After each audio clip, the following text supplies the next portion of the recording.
been a little nuts the last couple of months, and so I haven't been posting, but I'm back, and I'm back with a recipe that I think you're really gonna love, and that is Arkansas chocolate gravy. Now, my dad's family is from Arkansas. They moved to California during the Dust Bowl, and they brought this recipe with them. I remember as a child having chocolate gravy when we would go camping with my grandparents in the summer. So I didn't know how to make it, and then I saw my cousin at my dad's funeral, and she gave me the recipe, which is really one of those, like, oh, you know, you do a little bit of this and a little bit of that and you throw it all together. So I am going to break down this recipe for you today, and that is Arkansas chocolate gravy from the Craze family. My cousin told me the first thing I want to do is start with a tall pot. It's probably gonna boil over a little bit, so you want to make sure you have a tall pot.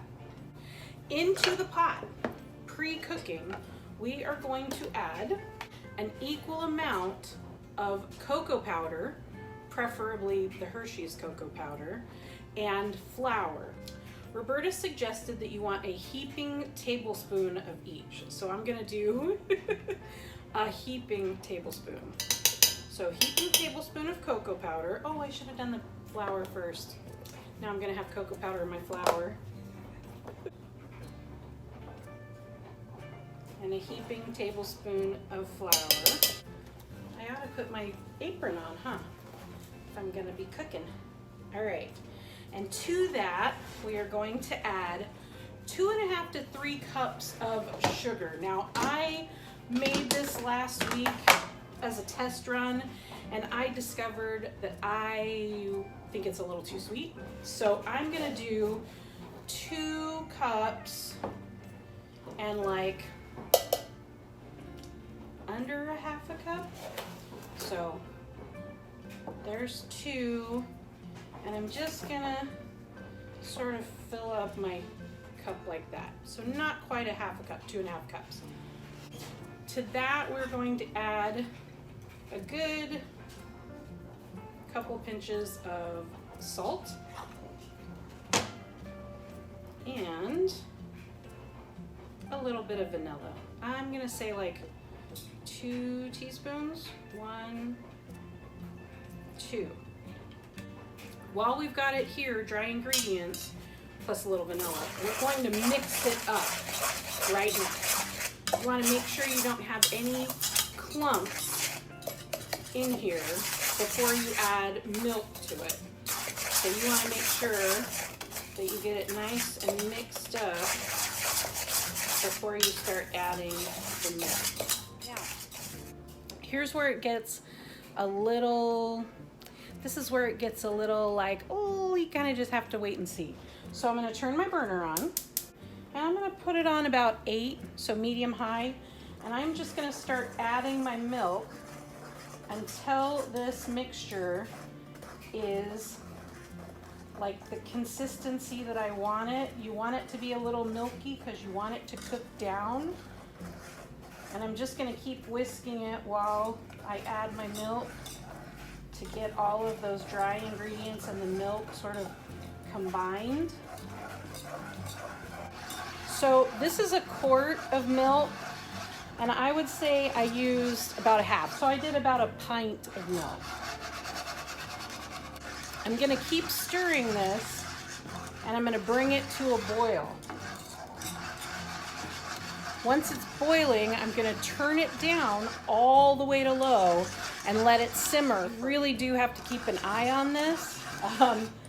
I was making biscuits to serve with these last week, and almost missed it boiling over.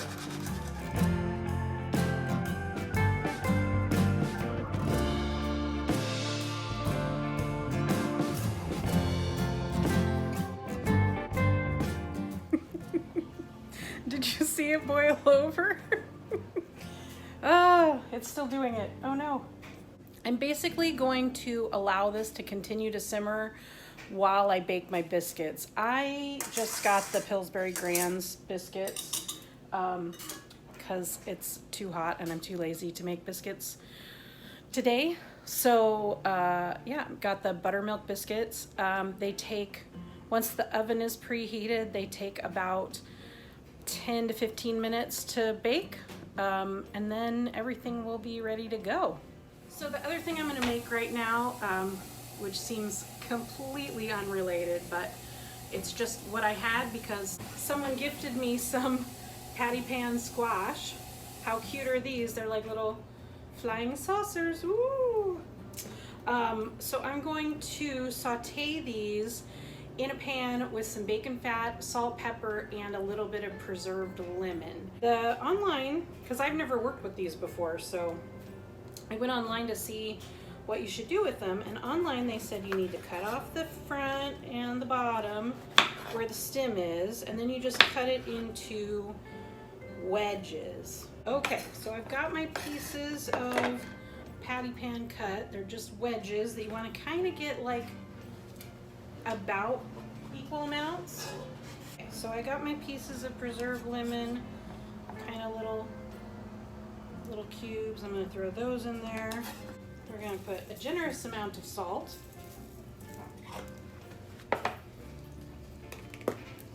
And a generous amount of pepper. And a very generous amount of bacon fat. All right, so we've got our saute pan on high heat.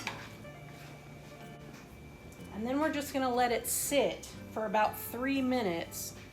Just let it have at it. So I think you can kind of see there's some brown crusty spots on this squash. You want to get that on a few of the sides, and then it'll be done. It's time to plate and taste. So I've got my biscuit. So I'm just gonna shall we try one of our patty pans first? I have no idea what it's gonna taste like because I've never had one before. Let's try it.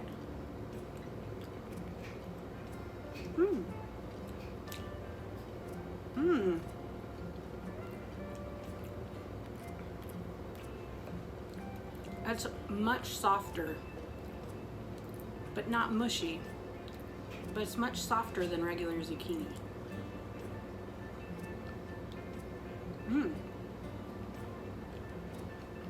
I like that.